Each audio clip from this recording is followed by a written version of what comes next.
जय श्री कृष्णा, राधे राधे। आप सभी भक्तों का आपके अपने YouTube चैनल श्री कृष्ण दीवानी में हार्दिक स्वागत है। आज शुक्रवार के दिन हम सुनेंगे तीनों माताएं, तीनों देवियों की कथा। माँ संतोषी, माँ वैभव लक्ष्मी और तीसरी माँ अन्नपूर्णा की कथा। माता संतोषी को भगवान श्री गणेश जी की पुत्री माना जाता है। शुक्रवार के दिन माता संतोषी की पूजा और कथा सुनने से साधक के जीवन में आ रही सभी परेशानियां दूर होती हैं, उसे सुख समृद्धि की प्राप्ति होती है और उसके बिछड़े हुए परिजन उनसे उसका मिलाप होता है। शुक्रवार के दिन माँ वैभव लक्ष्मी की कथा सुनने से लंबे समय से चले आ रहे आर्थिक संकट से छुटकारा मिलता है। घर में सुख शांति, सौभाग्य, समृद्धि और सुयश बढ़ता है। शुक्रवार के दिन माँ अन्नपूर्णा की कथा जरूर सुननी चाहिए।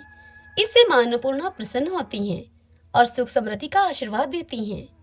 तो आइए आज हम शुक्रवार के दिन तीनों देवियों की कथा एक साथ इस एक वीडियो में सुने। सर्वप्रथम माँ संतोषी की कथा का श्रवण करेंगे। सभी बोली संतोषी मात की जय। एक बुढ़िया माई थी, उसके 7 पुत्र थे। 7 पुत्रों में 6 पुत्र कमाने वाले थे और एक पुत्र उसका निकम्मा था। बुढ़िया माँ 6 की रसोई बनाती, उनको भोजन कराती और बाद में जो बचता वो अपने 7वें पुत्र को दे देती। 7वां पुत्र उसका बड़ा भोला था, मन में वह कुछ भी विचार नहीं करता था। एक दिन वह अपनी पत्नी से बोला कि देखो मेरी माता का मुझ पर कितना स्नेह है। तब उसकी पत्नी बोली कि क्यों नहीं, सबका जूठा बचा हुआ तुमको जो खिलाती है। यह सुनकर वह अपनी पत्नी से बोला कि ऐसा कभी नहीं हो सकता, मैं जब तक अपनी आंखों से यह सब न देख लूं तब तक मैं इस बात को नहीं मानूंगा। तब उसकी पत्नी बोली कि ठीक है, देख लोगे तब तो मानोगे। फिर कुछ दिन के बाद ही एक बड़ा त्योहार आया। घर में 7 प्रकार के भोजन और चूरमा के लड्डू बने। वह देखने के लिए सिर दर्द का बहाना करके पतला कपड़ा सर पर ओढ़कर रसोई में ही लेट गया और कपड़े में से वह सब कुछ देखता रहा। उसके 6 भाई भोजन करने के लिए आए। उसने देखा कि माँ ने उनके लिए सुंदर सुंदर आसन बिछाए हैं, 7 प्रकार की रसोई परोसी है। वह आग्रह करके उनको जिमाती है। वह सब कुछ देखता रहा। जब 6 भाइयों ने भोजन कर लिया और वह उठकर चले गए, तब उनकी बची हुई जूठी थालियों में से लड्डुओं के टुकड़ों को माँ ने उठाया और एक उनसे लड्डू बनाया। जूठन साफ करके माँ ने अपने 7वें पुत्र को पुकारा, उठ बेटा, 6 भाइयों ने भोजन कर लिया है और वह सब चले गए हैं, बस तू ही बचा है, अब तू उठ और भोजन जीम ले। तब वह पुत्र 7वां कहने लगा कि माँ मुझे भोजन नहीं करना, मैं परदेश जा रहा हूँ। तब उसकी माँ ने कहा कि कल जाता हो तो आज ही चला जा। तब वह 7वां पुत्र बोला कि हाँ हाँ, आज ही जा रहा हूँ। यह कहकर वह पुत्र घर से निकल गया। चलते समय उसे अपनी पत्नी की याद आई। वह गौशाला में कंडे थाप रही थी। वह अपनी पत्नी से जाकर बोला, हम जावें परदेस को आवेंगे कुछ काल, तुम रहियो संतोष से धर्म आपनो पाल। तब वह बोली, जाओ पिया आनंद से हमरो सोच हटाए, राम भरोसे हम रहे ईश्वर तुम्हें सहाय। देवो निशानी आपने देख धरूं मैं धीर, हमरी सुधीन बिसारियो रखियो मन गंभीर। तब वह बोला कि मेरे पास तो कुछ है नहीं, यह अंगूठी है सो यह तुम ले लो और अपनी कुछ निशानी मुझे दे दो। तब वह बोली कि मेरे पास क्या है, मेरे पास तो यह गोबर भरा हुआ हाथ है। यह कहकर उसकी पीठ पर गोबर के हाथ की उसने छाप बना दी। अब वह 7वां पुत्र वहां से चल दिया। चलते चलते वह दूर देश में पहुंचा। वहां एक साहूकार की दुकान थी। उस साहूकार की दुकान पर जाकर वह कहने लगा कि भाई मुझे नौकरी पर रख लो। साहूकार को जरूरत थी तो साहूकार बोला कि रह जा। तब उस लड़के ने पूछा, कितनी तनख्वाह दोगे? तब उस साहूकार ने कहा, काम देखकर दाम मिलेंगे। साहूकार के यहाँ उसको अब नौकरी मिल गई। वह सुबह 7 बजे से रात तक नौकरी करने लगा। कुछ दिनों में दुकान का सारा लेन देन का हिसाब, ग्राहकों को माल बेचना, सारा काम वह करने लगा। साहूकार के 7-8 नौकर थे। सब सोच में पड़ गए कि यह तो बहुत होशियार बन गया। साहूकार ने भी काम देखकर और 3 महीने में उसे आधे मुनाफे का साझेदार बना लिया और 12 वर्ष में वह नामी सेठ बन गया और वह साहूकार अपना सारा कारोबार उसके ऊपर छोड़कर बाहर चला गया। अब बहू पर क्या बीती वह सुनो। सास ससुर उसे दुख देने लगे, सारी गृहस्थी का सारा काम करा करके उसे लकड़ी लेने के लिए जंगल में भेज देते और घर की रोटियों के आटे के भूसे से जो भूसी निकलती उसकी रोटी बनाकर उसके लिए रख दी जाती और फूटे हुए नारियल की नरेली में उसके लिए पानी रख दिया जाता। इस तरह से वह बहू अब अपने दिन बिताने लगी। एक दिन वह लकड़ी लेने के लिए जा रही थी तो रास्ते में उसे बहुत सी स्त्रियां संतोषी माता का व्रत करती हुई दिखाई दी। वह वहां पर खड़ी होकर कथा सुनकर उनसे बोली कि बहनों, तुम यह किस देवता का व्रत करती हो और इसको करने से क्या फल मिलता है? इस व्रत के करने की विधि क्या है? यदि तुम अपने इस व्रत का विधान मुझे समझाकर कहोगी तो मैं तुम्हारा बड़ा एहसान मानूंगी। तब उनमें से एक स्त्री उसे बोली कि सुनो, यह संतोषी माता का व्रत है। इस व्रत को करने से निर्धनता, दरिद्रता का नाश होता है, लक्ष्मी आती है, मन की समस्त चिंताएं दूर होती हैं, घर में सुख आने से मन को प्रसन्नता और शांति मिलती है। यह सुनकर वह बहू वहां से चल दी। रास्ते में लकड़ी के बोझ को उसने बेच दिया और उन पैसों से गुड़ चना लेकर माता के व्रत की तैयारी करके अब आगे चल दी। सामने मंदिर देखकर वह पूछने लगी कि यह मंदिर किसका है। तब उसे वहां के लोगों ने बताया कि यह संतोषी माता का मंदिर है। यह सुनकर माता के मंदिर में जाकर माता के चरणों में अब वह लौटने लगी और माता से विनती करने लगी कि माँ, मैं निपट मूर्ख हूँ, व्रत के नियम को मैं नहीं जानती, मैं बहुत दुखी हूँ माँ। हे माता, हे जगत जननी, मेरा दुख आप दूर करो, मैं तेरी शरण में हूँ। माता को उस पर दया आ गई। एक शुक्रवार बीता ही था उसका कि दूसरे शुक्रवार को उसके पति का पत्र आया और तीसरे शुक्रवार के व्रत में उसका भेजा हुआ पैसा भी पहुंच गया। यह देखकर जेठानियां अब मुंह सिकोड़ने लगी, कहने लगी कि इतने दिनों में इतना पैसा आया है, इसमें क्या बड़ाई है। जेठानियों के बच्चे ताना देने लगे कि काकी के पास अब पत्र आने लगे हैं, रुपया आने लगा है, अब तो काकी की खातिर बढ़ेगी, अब तो काकी बुलाने से भी नहीं बोलेगी। जेठानियों के लड़कों की ऐसी बात को सुनकर वह बहू बड़ी सरलता से उनसे कहती कि भैया, पत्र आए या रुपया आए, हम सबके लिए तो अच्छा ही है। ऐसा कहकर आंखों में आंसू भरकर संतोषी माता के मंदिर में आकर मातेश्वरी संतोषी के चरणों में गिरकर वह रोने लगी, कहने लगी कि माँ, मैंने तुमसे पैसा नहीं मांगा, मुझे पैसे से क्या काम है, मुझे तो अपने सुहाग से ही काम है। मैं तो अपने स्वामी के दर्शन और उनकी सेवा मांगती हूँ आपसे। तब प्रसन्न होकर माता ने उससे कहा कि जा बेटी, तेरा स्वामी आएगा। यह सुनकर वह बहू खुशी से बावली होकर घर जाकर सारा काम करने लगी। अब संतोषी माता विचार करने लगी कि इस भोली पुत्री से मैंने कह तो दिया कि तेरा पति आएगा, पर वह आएगा कहाँ से? वह तो इसे स्वप्न में भी याद नहीं करता है, उसे याद दिलाने के लिए मुझे ही उसके पास जाना पड़ेगा। इस तरह से संतोषी माता उसके पति के स्वप्न में प्रकट होकर उससे कहने लगी कि साहूकार के बेटे, सोता है या जागता है? तब साहूकार का वह बेटा बोला कि माता, सोता भी नहीं हूँ और जागता भी नहीं हूँ, बीच में ही हूँ, कहो क्या आज्ञा है मेरे लिए। तब संतोषी माता उससे कहने लगी कि तेरा घर बार कुछ है या नहीं?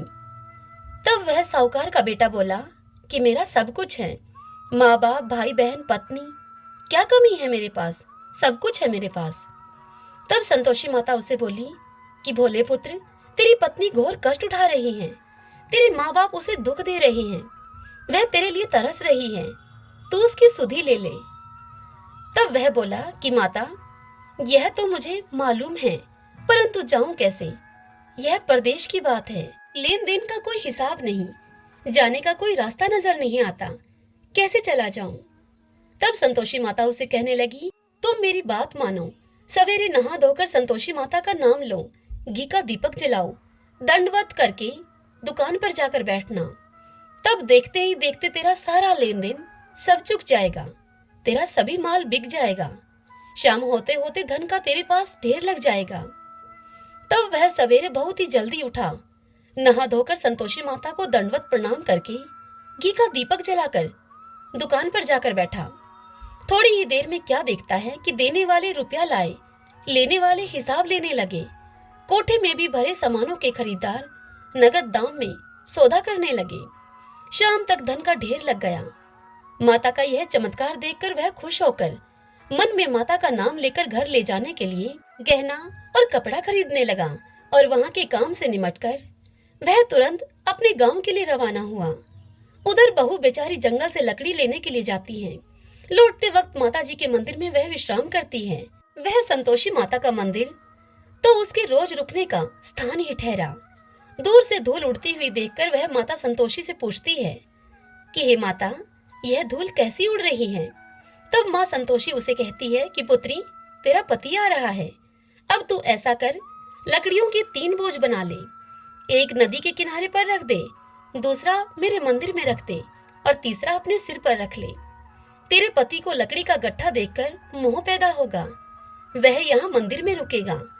खाना खा पीकर वह माँ से मिलने जाएगा। तब तू लकड़ी का बोझ उठाकर लेकर जाना और बीच चौक में लकड़ी का गट्ठा डालकर 3 आवाजें जोर जोर से लगाना। कहना कि लो सासू जी, लकड़ियों का गट्ठा लो, भूसी की रोटी दो और नारियल के खोपरे में मुझे पानी दो। आज मेहमान यह कौन आया है। संतोषी माता की इस बात को सुनकर बहू ने कहा कि बहुत अच्छा माता, और यह कहकर वह प्रसन्न होकर वह लकड़ियों के 3 गट्ठे लेकर आई। एक गट्ठा नदी के तट पर, दूसरा गट्ठर माँ संतोषी के मंदिर में। इतने में ही मुसाफिर वहां पर आ पहुंचा। सूखी लकड़ियां देखकर उसकी इच्छा हुई कि यहीं पर निवास करे और भोजन बना खा पीकर ही गांव जाए। इस प्रकार भोजन बनाकर विश्राम लेकर वह अपने गांव को गया। सबसे वह प्रेम से मिला। उसी समय उसकी पत्नी सिर पर लकड़ी का गट्ठा लिए हुए अपने घर पहुंचती है।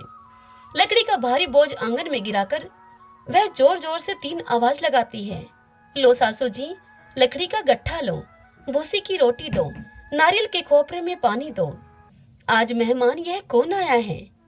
यह सुनकर उसकी सास अपने दिए हुए कष्टों को भुलाने के लिए कहती है कि बहू, ऐसा क्यों कहती है। तेरा पति ही तो आया है। आ बैठ, मीठा भात खा, भोजन कर, कपड़े गहने पहन।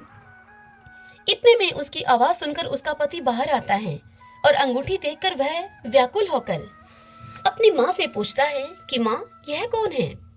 तब उसकी माँ कहती है कि बेटा, तेरी बहू है। आज 12 बरस हो गए। जब से तू गया है तब से यह सारे गांव में जानवर की तरह भटकती फिरती है। घर का काम काज तो कुछ करती नहीं, 4 समय आकर भोजन खा जाती है। अब तुझे देखकर भूसी की रोटी और नारियल के खोपरे में यह पानी मांग रही है। तब वह लड़का लज्जित होकर बोला कि ठीक है माँ, मैंने इसे भी देखा है और तुम्हें भी देखा है। अब मुझे दूसरे घर की चाबी दो तो मैं उस घर में रहूं। तब माँ बोली कि ठीक है बेटा, जैसी तेरी मर्जी। और यह कहकर चाबी का गुच्छा माँ उसके सामने पटक देती है। बेटे ने चाबी लेकर दूसरे कमरे में, जो तीसरी मंजिल के ऊपर था, उस कमरे को खोलकर अपना सभी सामान जमाया। एक दिन में ही वह राजा के महल जैसा ठाट बाट बन गया। अब क्या था, वे दोनों पति पत्नी सुखपूर्वक रहने लगे। फिर अगला शुक्रवार आया जब बहू अपने पति से कहने लगी कि मुझे संतोषी माता के व्रत का उद्यापन करना है। तब वह पति बोला कि बहुत अच्छा, खुशी से करो उद्यापन। तब वह बहू तुरंत ही उद्यापन करने की तैयारी करने लगी। जेठ के लड़कों को भोजन के लिए वह कहने के लिए गई। उन्होंने मंजूर कर लिया, परंतु जेठानी अपने बच्चों को सिखाती है कि देखो रे, भोजन के समय सभी लोग खटाई मांगना, जिससे कि उसका उद्यापन पूरा न हो। अब लड़के जीवने के लिए गए। खीर पेट भर के खाई, परंतु याद आते ही वह सब कहने लगे कि हमें कुछ खटाई दो, खीर खाना हमें भाता नहीं है, हमें यह खीर देखकर अरुचि होती है। तब वह बहू कहने लगी उनसे कि खटाई तो किसी को नहीं दी जाएगी, यह संतोषी माता का प्रसाद है। यह सुनकर वह लड़के खड़े हो गए और बोले कि ठीक है, हमें पैसा दो। भोली बहू कुछ जानती नहीं थी, सो उसने उन्हें पैसे दे दिए। लड़के उसी समय उठ करके इमली लाकर खाने लगे। यह देखकर बहू पर माताजी ने क्रोध किया। राजा के दूत उसके पति को पकड़कर ले गए। जेठ जेठानी मनमाने खोटे वचन उनसे कहने लगे कि लूट लूट कर धन इकट्ठा कर लाया था, इसलिए राजा के दूत उसको पकड़ कर ले गए हैं। अब उसे सब पता चल जाएगा जब वह जेल की हवा खाएगा। बहू से ये वचन सहन नहीं हुए। वह रोती रोती मंदिर में गई और माता से बोली कि हे संतोषी माता, तुमने यह क्या किया? हंसाकर अब हमें क्यों रुलाने लगी हो? तब संतोषी माता उसे बोली कि पुत्री, तूने उद्यापन करके मेरा व्रत भंग किया है। इतनी जल्दी सब बातें तूने भुला दी। तब वह बहू कहने लगी कि माता, भूली तो नहीं हूं, मैं कुछ अपराध किया है, मुझे तो लड़कों ने भूल में डाल दिया, मैंने भूल से उन्हें पैसे दे दिए, मुझे आप क्षमा करो माँ। तब माता संतोषी बोली कि ऐसी भी कहीं भूल होती है क्या? तब वह बहू बोली कि मुझे माफ कर दो माँ, फिर तुम्हारा उद्यापन करूंगी मैं। तब माँ संतोषी बोली कि अब भूल मत करना। वह बहू बोली कि अब भूल नहीं होगी माँ। हे माँ, मुझे बताओ कि मेरे पति वापस कैसे आएंगे? तब संतोषी माता बोली कि जा पुत्री, तेरा पति तुझे रास्ते में ही आता हुआ मिलेगा। वह घर की तरफ चल दी। राह में उसका पति उसे आता मिला। तब उसने अपने पति से पूछा कि तुम कहाँ गए थे? तब उसके पति उससे कहने लगा कि इतना धन जो कमाया है उसका टैक्स राजा ने मांगा था, वह कर भरने के लिए गया था मैं। तब वह बहू बड़े ही प्रसन्न भाव से बोली कि भला हुआ, अब तुम घर चलो। कुछ दिन के बाद फिर शुक्रवार आया। वह बहू अपने पति से बोली कि मुझे माता का उद्यापन करना है। तब उसके पति ने कहा कि करो। फिर जेठ के लड़कों को भोजन के लिए वह कहने के लिए गई। जेठानी ने एक दो बातें उसको सुनाई और लड़कों को सिखा दिया कि तुम पहले ही खटाई मांग लेना। लड़के भोजन के पहले ही कहने लगे कि हमें खीर खाना नहीं भाता, हमारा जी खराब होता है, कुछ खटाई खाने के लिए दो। तब वह बहू बोली कि खटाई खाने को तो तुम्हें नहीं मिलेगी, खाना खाना है तो खाओ। जेठानी के वह लड़के उठकर वहां से चले गए। तब वह बहू ब्राह्मणों के लड़कों को लाकर उनको भोजन करवाने लगी। यथाशक्ति दक्षिणा की जगह एक एक फल उन्हें दिया। इससे संतोषी माँ बड़ी प्रसन्न हुई। माता की कृपा होते ही 9वें महीने उस बहू को चंद्रमा के समान सुंदर पुत्र प्राप्त हुआ। वह अपने पुत्र को लेकर प्रतिदिन माता जी के मंदिर में जाने लगी। एक दिन संतोषी माता ने सोचा कि यह रोज मेरे मंदिर में आती है, आज क्यों न मैं इसके घर चलूं, इसका आसरा देखूं तो सही। यह सोचकर माता ने भयानक रूप बनाया। गुड़ और चने से सना हुआ मुख, ऊपर सूंड के समान होठ, उसके ऊपर मक्खियां भिनभिना रही थीं। दहलीज पर पांव रखते ही उसकी सास चिल्लाई, देखो रे, कोई चुड़ैल चली आ रही है, लड़कों इसे भगाओ यहाँ से, नहीं तो यह सभी को खा जाएगी। लड़के अब डरने लगे और चिल्ला चिल्लाकर खिड़की दरवाजे सब बंद करने लगे। बहू रोशनदान से सब कुछ देख रही थी। प्रसन्नता से पागल होकर वह बहू चिल्लाने लगी, आज मेरी माता मेरे घर आई है, आज मेरी माता मेरे घर आई है। यह कहकर बच्चे को दूध पीने से उसने हटा दिया। इतने में सास का क्रोध यह देखकर फूट पड़ा और सास उसे बोली कि इसे देखकर कैसी उतावली हुई है यह, जो बच्चे को भी इसने पटक दिया है। इतने में माँ के प्रताप से जहां देखो वहीं लड़के ही लड़के उसे नजर आने लगे।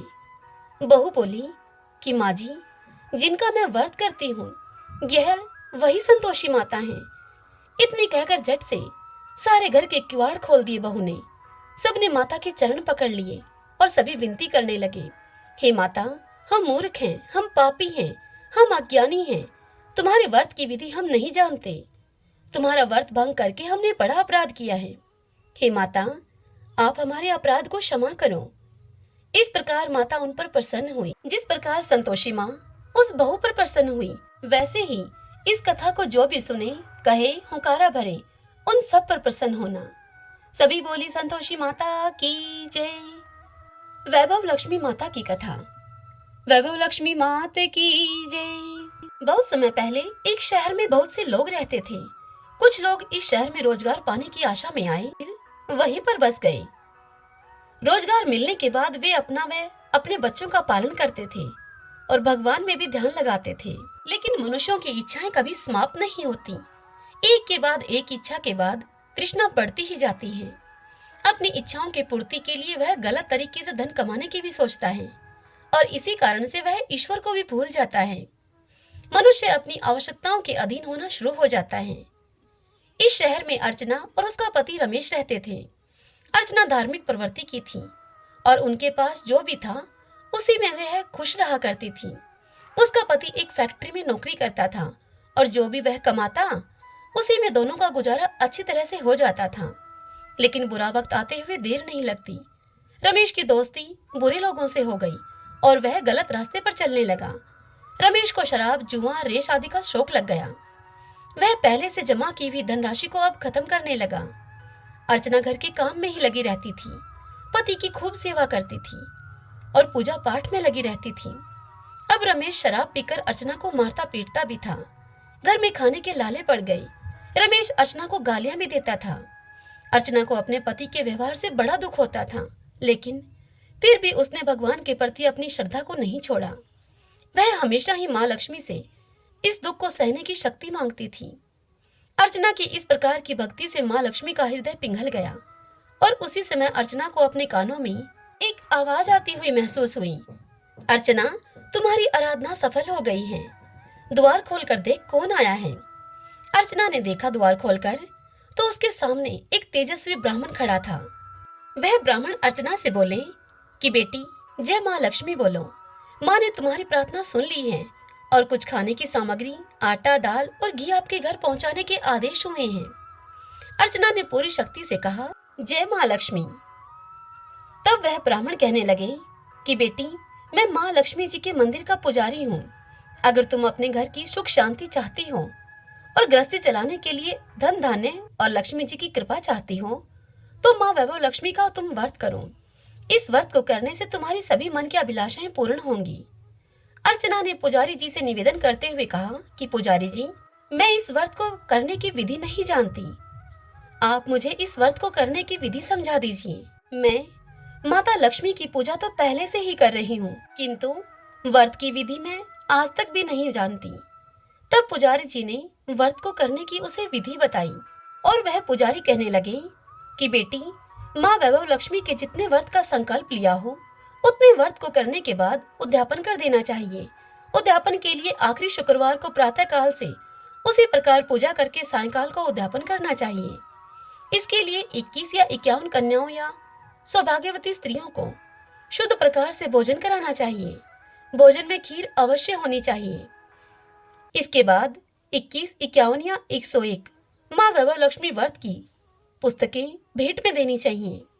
माँ वैभव लक्ष्मी व्रत कथा की प्रतियां भेंट करते समय सबके माथे पर रोल या कुमकुम का तिलक लगाना चाहिए और कहना चाहिए कि माँ वैभव लक्ष्मी ने जैसे हमारी मनोकामनाएं पूर्ण की हैं, वैसे ही इन सबकी मनोकामनाओं को भी माँ वैभव लक्ष्मी पूरी करें। ऐसा कहकर वह पुजारी जी वहां से चले गए। अर्चना ने आटा, दाल वगैरह अपने घर के अंदर रखा। दूसरे दिन शुक्रवार था। सवेरे स्नान करके स्वच्छ कपड़े पहनकर अर्चना मन ही मन श्रद्धा से और पूरे भाव के साथ जय माँ लक्ष्मी का मन ही मन रटन करने लगी। सायंकाल को अर्चना पूर्व दिशा की ओर मुख करके बैठी और पूरे विधि विधान से उसने माँ वैभव लक्ष्मी का पूजन किया। रात में पति के आने पर अर्चना ने उन्हें प्रसाद खिलाया। प्रसाद खाते ही पति के स्वभाव में फर्क पड़ गया। इससे अर्चना के मन में वैभव लक्ष्मी व्रत के लिए श्रद्धा और भी अधिक बढ़ गई। अर्चना ने पूरी श्रद्धा भक्ति से 21 शुक्रवार तक वैभव लक्ष्मी व्रत को किया।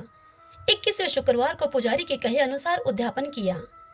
21 सौभाग्यवती स्त्रियों को वैभव लक्ष्मी व्रत कथा की पुस्तकें भेंट की।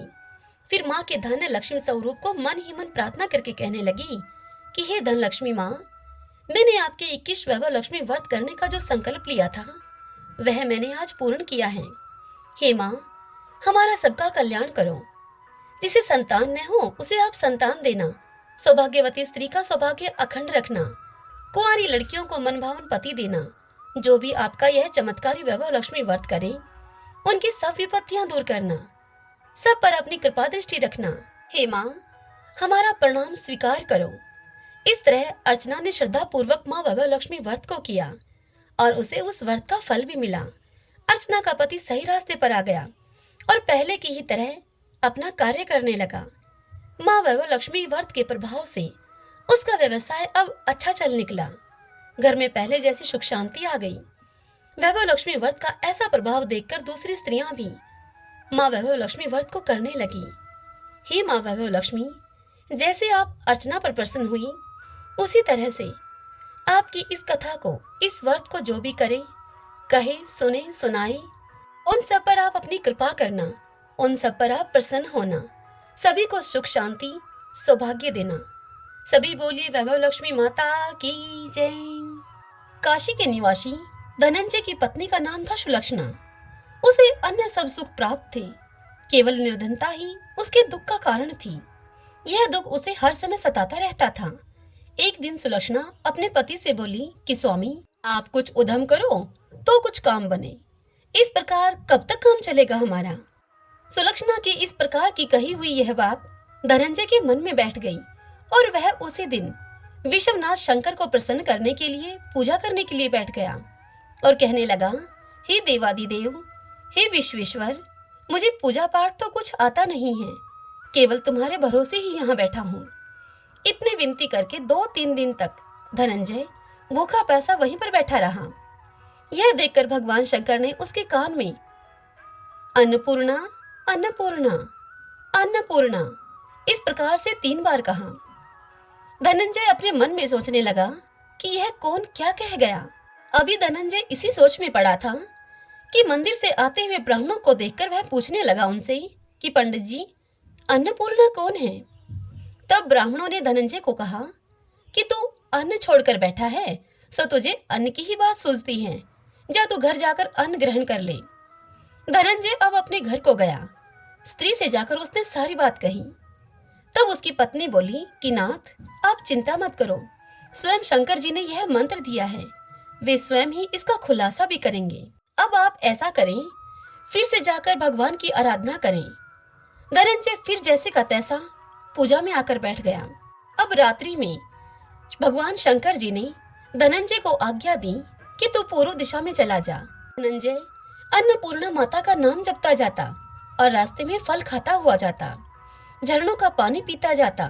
इस प्रकार कितने ही दिनों तक ऐसा ही चलता गया। वहां उसे चांदी किसी चमकती हुई वन की शोभा देखने में आई, सुंदर सरोवर देखने में आया। उसके किनारे कितनी ही अप्सराएं झुंड बनाए हुए बैठी थीं। एक कथा कहती थी और बाकी सब माँ अन्नपूर्णा एक प्रकार बार बार कहती थीं। अगहन मास की उजियाली रात्रि थी और आज से ही व्रत का आरंभ था।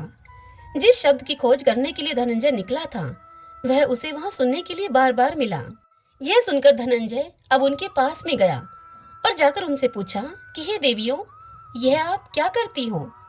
तब सभी ने कहा कि हम माता अन्नपूर्णा का व्रत करती हैं। इस पर धनंजय ने उनसे पुनः पूछा, इस व्रत को करने से क्या होता है? क्या यह व्रत किसी ने किया भी है? इसे कब किया जाए? यह कैसा व्रत है और क्या इस व्रत की विधि है? यह आप मुझसे भी कहिए। तब वे सब धनंजय से कहने लगी कि इस व्रत को सब कोई कर सकते हैं। 17 दिन के लिए 17 गांठ का सूत्र लेना चाहिए। 17 दिन यदि न बने तो एक दिन उपवास करें। यह भी न बने तो केवल कथा सुनकर प्रसाद ले लें। निराहार रहकर कथा को कहें। कथा सुनने वाला कोई न मिले तो पीपल के पत्ते को रखकर सुपारी या फिर कुमारी वृक्ष ग्वार पाठे को कहा जाता है, उसको सामने रखकर दीपक को साक्षी करके सूर्य, गाय, तुलसी या फिर महादेव जी को बिना कथा सुनाए मुख में दाना न डालें। यदि भूल से कुछ पड़ जाए मुंह में तो एक दिवस फिर से उपवास करें। व्रत के दिन क्रोध न करें और झूठ भी न बोलें। धनंजय बोला कि इस व्रत को करने से क्या होगा? तब वे कहने लगी कि इसके करने से अंधों को नेत्र मिले, भूखों को अन्न मिले, निर्धन के घर में धन आए, बांझ स्त्री को संतान मिले, मूर्ख को विद्या आवे। जो जिस कामना से इस व्रत को करे, माँ अन्नपूर्णा उसकी सभी इच्छाएं पूर्ण करती हैं। यह सुनकर धनंजय कहने लगा, बहनों, मेरे पास धन नहीं है, विद्या नहीं है, मैं तो दुखिया ब्राह्मण हूँ। क्या तुम मुझे इस व्रत का सूत्र दोगी? तब वह कहने लगी कि हाँ भाई, तेरा कल्याण हो, तुझे देंगी। ले, इस व्रत का मंगलसूत्र ले। धनंजय ने माँ अन्नपूर्णा के व्रत को किया। व्रत पूरा हुआ तभी सरोवर में से 21 खंड की स्वर्ण सीढ़ी हीरा मोती से जड़ी हुई वहां प्रकट हुई। धनंजय जय अन्नपूर्णा इस प्रकार कहता जाता था। इस प्रकार कितनी ही सीढ़ियां उतर गया तो वह क्या देखता है कि करोड़ों सूर्य के समान प्रकाशमान माँ अन्नपूर्णा का मंदिर है। वहां उसके सामने स्वर्ण सिंहासन पर माता अन्नपूर्णा विराजमान है। सामने भिक्षा हेतु भगवान शंकर खड़े हैं उनके। देवांगनाएं उनको चवर डुलाती हैं। कितनी ही देवांगनाएं हथियार बांधे पहरा देती हैं। धनंजय दौड़कर कहने लगा कि माता, आप तो अंतर्यामिन हो, आपको अपनी दशा में क्या बताऊं। हे माता। तब माता उसे बोली, धनंजय, तूने मेरा व्रत किया है, जा तेरा संसार सत्कार करेगा। माता ने धनंजय की जीवा पर बीज मंत्र लिख दिया। अब तो उस धनंजय के रोम रोम में विद्या प्रकट हो गई। इतने में ही क्या देखता है धनंजय कि वह काशी विश्वनाथ के मंदिर में खड़ा है। माँ का वरदान लेकर धनंजय अब अपने घर को आया। सुलक्षणा से उसने आकर सारी बात कही। अब धनंजय के घर में माता जी की कृपा से सुख, धन, संपत्ति उमड़ने लगी। छोटा सा घर बहुत बड़ा गिना जाने लगा। जैसे शहद के छत्ते में से मक्खियां जमा होती हैं, उसी प्रकार अनेक सगे संबंधी आकर धनंजय की बड़ाई करने लगे। कहने लगे कि इतना धन और इतना बड़ा घर, सुंदर संतान नहीं तो इस कमाई को कौन भोग करेगा। सुलक्षणा के संतान नहीं है, इसीलिए तुम दूसरा विवाह कर लो धनंजय। अनिच्छा होते हुए भी धनंजय को अब अपने रिश्तेदारों की बात माननी पड़ी और उसने दूसरा विवाह कर लिया। सती सुलक्षणा को सोच का दुख उठाना पड़ा। इसी प्रकार उसके दिन अब बीतते गए। फिर अगहन मास आया। नए बंधन से बंधे हुए पति को सुलक्षणा ने कहलवाया कि माँ अन्नपूर्णा के व्रत के प्रभाव से हम सुखी हुए हैं, इस कारण से यह व्रत छोड़ना नहीं चाहिए। यह माता जी का ही प्रताप है जो कि हम इतने संपन्न और सुखी हैं। सुलक्षणा की बात को सुनकर धनंजय उसके यहाँ आया और व्रत करने के लिए बैठ गया। नई बहू को इस व्रत की खबर नहीं थी। वह धनंजय के आने की राह देखती रही। अब दिन बीतते गए और यह व्रत पूर्ण होने में 3 दिन बाकी थे कि नई बहू को इस बात की खबर पड़ी। उसके मन में तो ईर्ष्या की ज्वाला दहक रही थी। अब वह नई बहू सुलक्षणा के घर में आ पहुंची और झगड़ा करने लगी। वह धनंजय को अपने साथ में ले गई। नए घर में धनंजय को थोड़ी देर के लिए निद्रा ने आ दबाया। इसी समय नई बहू ने उसका व्रत का सूत्र तोड़कर आग में फेंक दिया। अब तो माताजी का कोप जाग गया। घर में अकस्मात आग लग गई। सब कुछ जलकर खाक हो गया। यह सब कुछ होता हुआ देखकर सुलक्षणा सब जान गई और पति को फिर वह अपने घर ले आई। नई बहू रूठकर पिता के घर जा बैठी। संसार में 2 जीव थे, उनमें से एक ही रह गया। पति को परमेश्वर मानने वाली सुलक्षणा बोली, हे नाथ, घबराना नहीं। माता जी की कला अलौकिक है। पुत्र कुपुत्र हो जाता है पर माता कुमाता नहीं होती। अब आप श्रद्धा और भक्ति पूर्वक आराधना शुरू करो। माता जरूर हमारा कल्याण करेंगी। धनंजय फिर से माता के पीछे पड़ गया। फिर वही सरोवर सीढ़ी प्रकट हुई। उसमें धनंजय अन्नपूर्णा माँ, अन्नपूर्णा माँ इस प्रकार कहता हुआ नीचे उतर गया। वहां जाकर माता जी के चरणों में रुदन करने लगा धनंजय। तब माता प्रसन्न होकर धनंजय से बोली, धनंजय, यह मेरी स्वर्ण की मूर्ति ले और उसकी पूजा करना, तू फिर से सुखी हो जाएगा। जा, तुझे मेरा आशीर्वाद है। तेरी स्त्री सुलक्षणा ने श्रद्धा से मेरा व्रत किया है, उसे मैंने पुत्र दिया है। यह सुनकर धनंजय ने जैसे ही आंखें खोली, उसने अपने आप को काशी विश्वनाथ जी के मंदिर में खड़ा हुआ पाया। वहां से फिर उसी प्रकार से वह अपने घर को गया। इधर अब सुलक्षणा के दिन चढ़े और 9 महीने पूरे होते ही उनके घर में पुत्र का जन्म हुआ। गांव में आश्चर्य की लहर दौड़ गई। मानता आने लगी।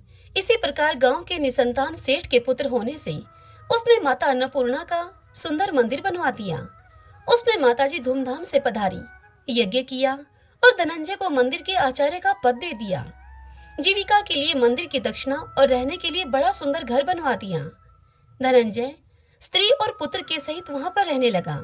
माताजी की चढ़ोतरी में भरपूर आमदनी होने लगी। उधर नई बहू के पिता के घर डाका पड़ गया। सब कुछ उनका लुट गया।